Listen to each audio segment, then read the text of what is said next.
I'd like to begin with a verse in Proverbs and chapter 25. ಜ್ಞಾನೋಕ್ತಿಗಳು 25ನೇ ಅಧ್ಯಾಯದಲ್ಲಿನ ವಚನದಿಂದ ನಾನು ಪ್ರಾರಂಭಿಸಲು ಇಷ್ಟಪಡುತ್ತೇನೆ.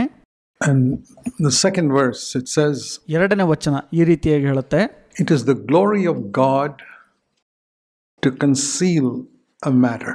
ವಿಷಯವನ್ನ ರಹಸ್ಯ ಮಾಡುವುದು ದೇವರ ಮಹಿಮೆ ಎಂಬುದಾಗಿ ಇಲ್ಲಿ ಇದೆ. And it's the glory of kings to search out that matter. ಅರಸರ ಘನತೆಯು ವಿಷಯವನ್ನ ಶೋಧಿಸುವುದು ಎಂಬುದಾಗಿ ಕೂಡ ಇಲ್ಲಿ ಹೇಳುತ್ತೆ. As I've read that verse many times in my life, I've felt that ಈ ವಚನವನ್ನ ನಾನು ನನ್ನ ಜೀವಿತದಲ್ಲಿ ಅನೇಕ ಬಾರಿ ಓದ್ಕೊಂಡಿದ್ದೀನಿ. ಆಗ ನನಗೆ ಅನಿಸಿದ್ದೇನಪ್ಪ ಅಂದ್ರೆ, there are things that are concealed in God's word. ದೇವರ ವಾಕ್ಯದಲ್ಲಿ ಕೆಲವು ವಿಷಯಗಳು ರಹಸ್ಯವಾಗಿರುತ್ತವೆ. And that's part of God's glory, that He hides certain things. They're not on the surface. ಅದು ದೇವರ ಮಹಿಮೆಯ ಒಂದು ಭಾಗ. ಆತನು ಕೆಲವು ಸಂಗತಿಗಳನ್ನ ಗುಪ್ತವಾಗಿಡುತ್ತಾನೆ. ಅವು ಹೊರಗಡೆ ಕಾಣೋ ರೀತಿಯಲ್ಲಿ ಇರುವುದಿಲ್ಲ. The things you get on the surface are truths, but the most valuable truths are concealed. ಮೇಲ್ಗಡೆ ನಿಮಗೆ ಕಾಣಿಸುವಂತ ಕೆಲವು ಸಂಗತಿಗಳು ಸತ್ಯಗಳಾಗಿರ್ತವೆ, ಆದರೆ ಅತಿ ಬೆಲೆಯುಳ್ಳ ಮೌಲ್ಯವುಳ್ಳಂತ ಸತ್ಯಗಳು ಗುಪ್ತವಾಗಿ ಇಡಲ್ಪಟ್ಟಿರುತ್ತವೆ. It's like you get a lot of good things on the surface of the earth, like oranges and apples and a lot of fruit and vegetables. ಮೇಲ್ಗಡೆ ಅಂದರೆ ಭೂಮಿಯ ಮೇಲೆ ಅನೇಕ ಒಳ್ಳೆಯ ಸಂಗತಿಗಳು ನಮಗೆ ಸಿಗುತ್ತವೆ. ಕಿತ್ತಳೆ, ಸೇಬು ಮತ್ತು ಇನ್ನಿತರೆ ಹಣ್ಣುಗಳು, ತರಕಾರಿಗಳು ಕಾಣಸಿಗುತ್ತವೆ. But the really valuable things like gold and silver, you got to go 10,000 feet under the ground to get it. ಆದರೆ ಅತಿ ಹೆಚ್ಚು ಬೆಲೆಯುಳ್ಳಂತ ಸಂಗತಿಗಳು ಅಂದರೆ ಬಂಗಾರ, ವಜ್ರ, ವೈಡೂರ್ಯಗಳು 10,000 ಅಡಿಗಳಷ್ಟು ಅಗೆಯಬೇಕಾಗುತ್ತದೆ ಅದು ನಮಗೆ ಬೇಕಂದ್ರೆ. So it's the same principle in scripture. ಸತ್ಯವೇದದ ವಚನಗಳಲ್ಲಿ ಅದೇ ತತ್ವ ಒಳಗೊಂಡಿರುವಂತದ್ದಾಗಿದೆ. There are a lot of things you can get on the surface. ನೀವು ಮೇಲ್ಗಡೆ ಅನೇಕ ಸಂಗತಿಗಳನ್ನ ಪಡೆದುಕೊಳ್ಳಬಹುದು. If we confess our sins, He's faithful and just to forgive us and cleanse us from all unrighteousness. ನಾವು ನಮ್ಮ ಪಾಪಗಳನ್ನು ಅರಿಕೆ ಮಾಡಿದಾಗ ಆತನು ನಂಬಿಗಸ್ತನಾಗಿರುತ್ತಾನೆ, ನಮ್ಮ ಪಾಪಗಳನ್ನು ಕ್ಷಮಿಸುತ್ತಾನೆ ಮತ್ತು ನಮ್ಮನ್ನು ನಮ್ಮ ಅನೀತಿಗಳಿಂದ ತೊಳೆದು ಹಾಕುತ್ತಾನೆ. But you can live with that verse and never get into the depths of God. ನೀವು ಅದೇ ವಚನದಲ್ಲಿ ನಿಂತುಕೊಂಡು ಆಳವಾಗಿ ದೇವರಲ್ಲಿ ನೀವು ಹೋಗಲಿಲ್ಲ ಅಂದ್ರೆ, and that's the condition of many believers. ಇದೇ ಸ್ಥಿತಿ ಅನೇಕ ವಿಶ್ವಾಸಿಗಳಲ್ಲಿ ಕಂಡು ಬರುವಂತದ್ದಾಗಿದೆ. They move superficially. ಅವರು ಸ್ವಾಭಾವಿಕವಾಗಿ ಹಾಗೆ ನಡೆದು ಹೋಗ್ಬಿಡ್ತಾರೆ. And ಮತ್ತು even in asking God to show us sin in our life, ನಮ್ಮ ಜೀವಿತದಲ್ಲಿನ ಪಾಪಗಳನ್ನ ತೋರಿಸಿಕೊಡುವಂತೆ ದೇವರಲ್ಲಿ ಕೇಳುವಂತ ವಿಷಯದಲ್ಲಿಯೂ ಕೂಡ we can be superficial. ನಾವು ಹಂಗೆ ಸ್ವಾಭಾವಿಕವಾಗಿ ಹಾದು ಹೋಗೋ ಸಾಧ್ಯತೆ ಇದೆ. And think of just a few external things. ಕೆಲವು ಹೊರಗಡೆ ಸಂಗತಿಗಳ ಕುರಿತಾಗಿ ಯೋಚಿಸುವ ಸಾಧ್ಯತೆ ಮಾತ್ರ ಇರುತ್ತದೆ. And not allow the Holy Spirit to go deep. ನಾವು ಪವಿತ್ರಾತ್ಮನನ್ನ ಬಹಳ ಆಳವಾಗಿ ಹೋಗುವಂತೆ ಅನುಮತಿಸದೇ ಇರುವ ಸಾಧ್ಯತೆ ಇರುತ್ತದೆ. So remember that the most precious things in scripture are deep down. ಇದನ್ನ ನೆನಪಿಡ್ರಿ, ವಚನಗಳಲ್ಲಿನ ಅತ್ಯಮೂಲ್ಯವಾದಂತ ಸಂಗತಿಗಳು ಬಹಳ ಆಳವಾದ ಸ್ಥಳದಲ್ಲಿರುತ್ತವೆ. And it's when it says the glory of kings, we are the kings, we are kings and priests in Christ. ಇಲ್ಲಿ ಹೇಳುತ್ತೆ ನೋಡ್ರಿ, ಅರಸರ ಘನತೆಯು ಅಂತ. ನಾವು ಅರಸರಾಗಿದ್ದೇವೆ ಅಂದ್ರೆ ಕ್ರಿಸ್ತನಲ್ಲಿ ಅರಸರು ಮತ್ತು ರಾಜರುಗಳಾಗಿದ್ದೇವೆ. And the glory of our glory is to search out what God has hidden. ನಮ್ಮ ಘನತೆಯು ದೇವರು ರಹಸ್ಯವಾಗಿ ಇಟ್ಟಿರುವಂತದ್ದನ್ನ ಶೋಧಿಸಿ ಹುಡುಕಬೇಕು. So we can say, why has God hidden it? Why didn't He put it all on the surface? Why didn't He make gold and silver on the surface? ನಾವು ಕೇಳಬಹುದು, ಯಾಕೆ ದೇವರು ಇದನ್ನ ರಹಸ್ಯವಾಗಿ ಇಟ್ಟಿದ್ದಾರೆ, ಮೇಲೆ ಕಾಣುವಂತೆ ಇಟ್ಟಿಲ್ಲ ಅಂತ, ಮತ್ತು ವಜ್ರ ವೈಡೂರ್ಯಗಳನ್ನ ಯಾಕೆ ಮೇಲೆ ಕಾಣುವಂತೆ ಇಟ್ಟಿಲ್ಲ ಅಂತ ಕೇಳಬಹುದು ನಾವು. Well, maybe that's a parable. ಒಳ್ಳೆಯದು, ಇದಕ್ಕೆ ಅನೇಕ ಸಾಮ್ಯಗಳು ಇವೆ. That He wants us to go deep to find. ನಾವು ಇನ್ನೂ ಆಳವಾಗಿ ಹೋಗಿ ಅದನ್ನು ಹುಡುಕಬೇಕು ಅಂತ ದೇವರು ಬಯಸುತ್ತಾರೆ. And I believe that it's thereby that God finds out who are serious in their Christian life. ಅಲ್ಲಿ ದೇವರು ನಮ್ಮಲ್ಲಿ ಕಂಡುಕೊಳ್ಳೋದೇನಪ್ಪಾ ಅಂದ್ರೆ, ಯಾರು ತಮ್ಮ ಕ್ರೈಸ್ತ ಜೀವಿತದಲ್ಲಿ ಬಹಳ ಗಂಭೀರವಾಗಿದ್ದಾರೆ ಎನ್ನುವಂಥದ್ದನ್ನ. There are many Christians who are superficial. ಅನೇಕ ಕ್ರೈಸ್ತರು ಬಹಳ ಸ್ವಾಭಾವಿಕವಾಗಿ ಹಾದು ಹೋಗ್ಬಿಡ್ತಾರೆ. They are happy with the superficial life. ಅವರು ಸ್ವಾಭಾವಿಕವಾದಂತ ಜೀವಿತದಲ್ಲಿ ಬಹಳ ಸಂತೋಷ ಪಡ್ತಿರ್ತಾರೆ. But the Bible says in Hebrews 11, ಆದರೆ ಸತ್ಯವೇದವು ಹಿಬ್ರಿಯ 11ನೇ ಅಧ್ಯಾಯದಲ್ಲಿ ಈ ರೀತಿ ಹೇಳುತ್ತೆ, and verse 6, 6ನೇ ವಚನ, And the King James Version is very good in this. KJV ಸತ್ಯವೇದ ಇದರಲ್ಲಿ ಬಹಳ ಉತ್ತಮವಾಗಿ ಹೇಳಿದೆ. The last part, God is a rewarder of those who diligently seek Him. ಕಡೆ ಭಾಗದಲ್ಲಿ ಈ ರೀತಿಯಾಗಿ ಹೇಳುತ್ತೆ, ತನ್ನನ್ನು ಜಾಗೃತವಾಗಿ ಹುಡುಕುವವನಿಗೆ ಪ್ರತಿಫಲವನ್ನ ದೇವರು ಕೊಡುತ್ತಾನೆ ಎಂಬುದಾಗಿ. It's like digging for the gold. ಅದು ಬಂಗಾರಕ್ಕಾಗಿ ಅಗೆದ ಹಾಗೆ. And those who seek superficially, they get something.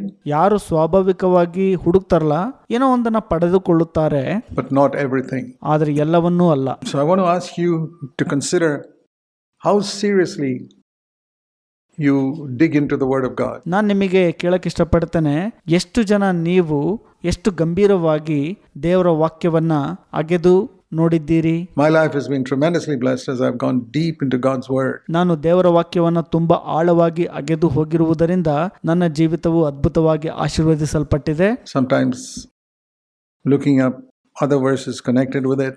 ಅದಕ್ಕೆ ಸಂಪರ್ಕ ಹೊಂದುವಂತ ಬೇರೆ ವಚನಗಳನ್ನ ಕೂಡ ನಾನು ನೋಡುತ್ತಿದ್ದೆ. Very often, and or seeing what is the root meaning of a word, etc.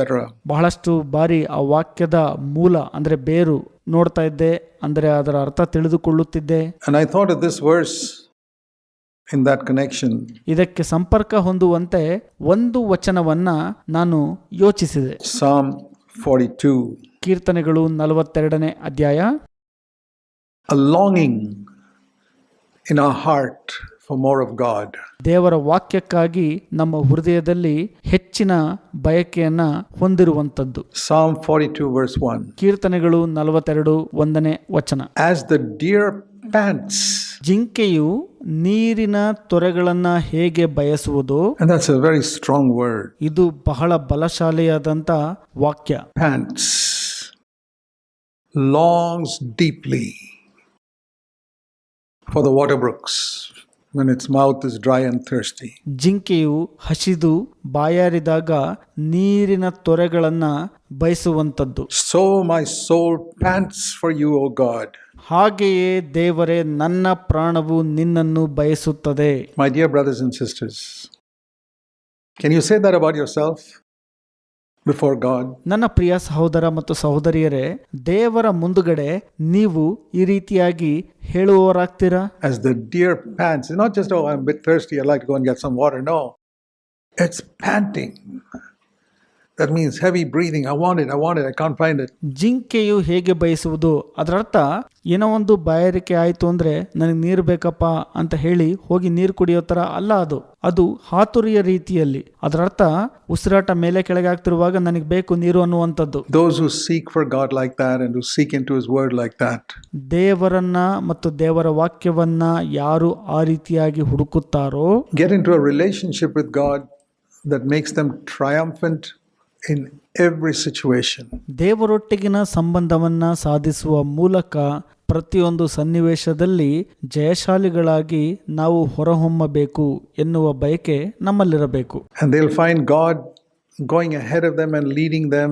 ದೇವರು ಅವರ ಮುಂದುಗಡೆ ಹೋಗಿ ಅವರನ್ನ ಮುನ್ನಡೆಸಬೇಕು ಎಂಬ ಬಯಕೆ ಇರಬೇಕು.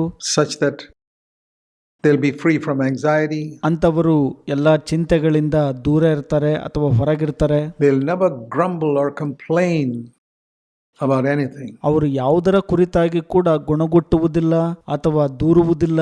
Because they know God's working everything for their good to make them like Christ. ಯಾಕಂದರೆ ಪ್ರತಿಯೊಂದು ಕೂಡ ಅವರ ಒಳ್ಳೆಯದಕ್ಕಾಗಿ ದೇವರು ಮಾಡ್ತಾ ಇದ್ದಾರೆ ಮತ್ತು ತಮ್ಮನ್ನ ಕ್ರಿಸ್ತನ ಸಾರೂಪ್ಯಕ್ಕೆ ಅಂದ್ರೆ ಕ್ರಿಸ್ತನ ರೀತಿಯಲ್ಲಿ ನಡೆಸ್ತಾ ಇದ್ದಾರೆ ದೇವರು ಎಂಬುದಾಗಿ ಅವರಿಗೆ ತಿಳಿದಿರುತ್ತದೆ. In our life, ನಮ್ಮ ಜೀವಿತದಲ್ಲಿ, Jesus said about the seed of the word of God. ದೇವರ ವಾಕ್ಯವೆಂಬ ಬೀಜದ ಬಗ್ಗೆ ಯೇಸು ಸ್ವಾಮಿ ಹೇಳಿದ್ದಾರೆ ಈ ರೀತಿಯಾಗಿ. The seed, the parable of the sower in Matthew 13.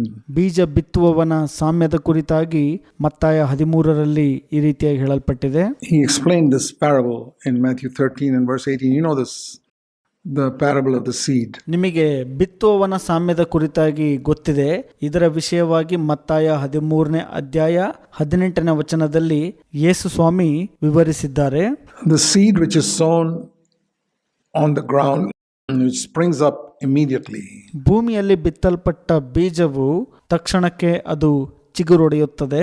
It says here in Matthew 13 and verse 20.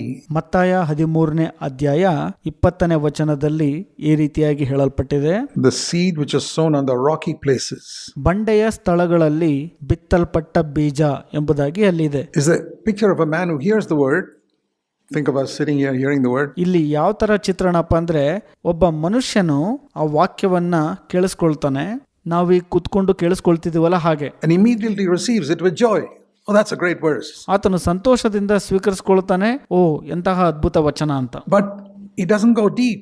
ಆದ್ರೆ ಅದು ಆಳಕ್ಕೆ ಹೋಗುವುದಿಲ್ಲ. You hear something and it's come into your mind, but it has not gone further than the mind. ಅದು ನಿಮ್ಮ ಮನಸ್ಸಿನ ಒಳಗಡೆ ಬರುತ್ತೆ, ನೀವು ಕೇಳಿಸ್ಕೊಳ್ತೀರಿ, ಆದ್ರೆ ಅದು ಜಾಸ್ತಿ ಹೊತ್ತು ನಿಲ್ಲೋದಿಲ್ಲ. And ಮತ್ತು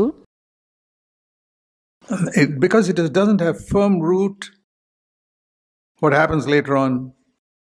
He falls away into sin. ಅದು ಸರಿಯಾಗಿ ಬೇರಿಲ್ಲದ ಕಾರಣ ಏನಾಗ್ಬಿಡತ್ತೆ ಅಂದ್ರೆ, ಪಾಪದಲ್ಲಿ ಬಿದ್ದು ಹೋಗ್ಬಿಡ್ತಾನೆ ಸ್ವಲ್ಪ ಕಾಲದ ನಂತರ. We can hear some wonderful things here in the church, some of the most amazing truths that you probably will never hear anywhere else in any other church. ನೀವು ಎಲ್ಲೇ ಅಥವಾ ಬೇರೆ ಸಭೆಗಳಲ್ಲಿ ಕೇಳಿರದಂತ ವಿಸ್ಮಯಕಾರಿ ಅದ್ಭುತ ಸತ್ಯಗಳನ್ನ ಕೇಳಿಸ್ಕೋಬಹುದು ಈ ಸಭೆಯಲ್ಲಿ. But if it does not sink deep, it will only remain in our mind. ಆದರೆ ಅದು ಆಳವಾಗಿ ಮುಳುಗೋದಿಲ್ಲ, ಅದು ಕೇವಲ ನಮ್ಮ ಮನಸ್ಸಿನಲ್ಲಿ ಮಾತ್ರ ಉಳಿದುಕೊಂಡು ಬಿಟ್ಟಿರುತ್ತದೆ. And that's the reason why very often the life that's described in the New Testament does not become ours. ಅದೇ ಕಾರಣಕ್ಕಾಗಿ ಹೊಸ ಒಡಂಬಡಿಕೆಯಲ್ಲಿ ವಿವರಿಸಲ್ಪಟ್ಟಂತ ಒಂದು ಜೀವಿತವು ಬಹಳಷ್ಟು ಬಾರಿ ನಮ್ಮದಾಗುವುದಿಲ್ಲ. Rivers of living water flowing out from us ಜೀವಕರವಾದ ನೀರಿನ ಹೊಳೆಗಳು ನಮ್ಮಿಂದ ಹರಿದು ಹೋಗಬೇಕು is God's will for every single one of us. ನಮ್ಮ ಪ್ರತಿಯೊಬ್ಬರ ಜೀವಿತಕ್ಕಾಗಿ ಇರುವಂತ ದೇವರ ಚಿತ್ತ ಇದಾಗಿದೆ. That the Holy Spirit's power flows from within, blessing others. Like the Lord told Abraham, you'll be a blessing to all the families of the earth. ಪವಿತ್ರಾತ್ಮನ ಬಲವು ಒಳಗೆ ಹೊರಸೂಸಿ ಇತರರನ್ನ ಆಶೀರ್ವದಿಸುವಂತಿರಬೇಕು. ಅದು ಯಾವ ತರಪ್ಪ ಅಂದ್ರೆ, ಕರ್ತನು ಅಬ್ರಹಾಮನಿಗೆ ಹೇಳಿದ ಪ್ರಕಾರ, ನೀನು ಎಲ್ಲಾ ಭೂಲೋಕದ ಕುಟುಂಬಗಳಿಗೆ ಆಶೀರ್ವಾದ ನಿಧಿಯಾಗಿರುತ್ತಿ ಎಂಬ ಪ್ರಕಾರ.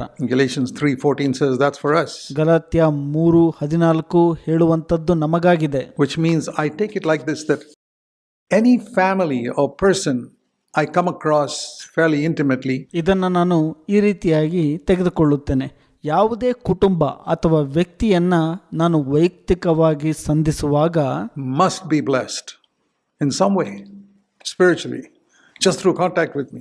ಅವರು ನನ್ನನ್ನು ಸಂಧಿಸಿದ್ದಕ್ಕಾಗಿ ಯಾವುದೋ ಒಂದು ಮಾರ್ಗದಲ್ಲಿ ಅದು ಅವರಿಗೆ ಆಶೀರ್ವಾದವಾಗಿರಬೇಕು. That's the promise of Abraham. ಅದೇ ಅಬ್ರಹಾಮನ ಆ ಒಂದು ವಾಗ್ದಾನ. Do you believe that in your place of work? ನೀವು ನಂಬ್ತೀರಾ? ನೀವು ಕೆಲಸ ಮಾಡುವಂತ ಸ್ಥಳದಲ್ಲಿ I'm not saying they'll all get converted. ಎಲ್ಲರೂ ಪರಿವರ್ತನೆ ಹೊಂದುತ್ತಾರೆ ಅಂತ ಹೇಳೋದಲ್ಲ. Even Jesus did not convert all of Israel. ಇಸ್ರಾಯೇಲಿನ ಎಲ್ಲರೂ ಕೂಡ ಪರಿವರ್ತನೆ ಹೊಂದುವಂತೆ ಯೇಸು ಸ್ವಾಮಿ ಕೂಡ ಮಾಡ್ಲಿಕ್ಕಾಗ್ಲಿಲ್ಲ. But ಆದ್ರೆ those who are called of God will be blessed. ಯಾರು ದೇವರಿಂದ ಕರೆಯಲ್ಪಟ್ಟಿರ್ತಾರಲ್ಲ ಅವರು ಆಶೀರ್ವಾದ ಹೊಂದುತ್ತಾರೆ. So this is something that we have to think of seriously. ಇದರ ಬಗ್ಗೆ ನಾವು ಸ್ವಲ್ಪ ಗಂಭೀರವಾಗಿ ಯೋಚಿಸುವವರಾಗಿರಬೇಕು. He is a rewarder of those who diligently seek him. ತನ್ನನ್ನು ಜಾಗೃತಿಯಾಗಿ ಹುಡುಕುವವನಿಗೆ ಪ್ರತಿಫಲವನ್ನ ಕೊಡುತ್ತೇನೆ ಎಂಬುದಾಗಿ ದೇವರು ಹೇಳಿದ್ದಾರೆ.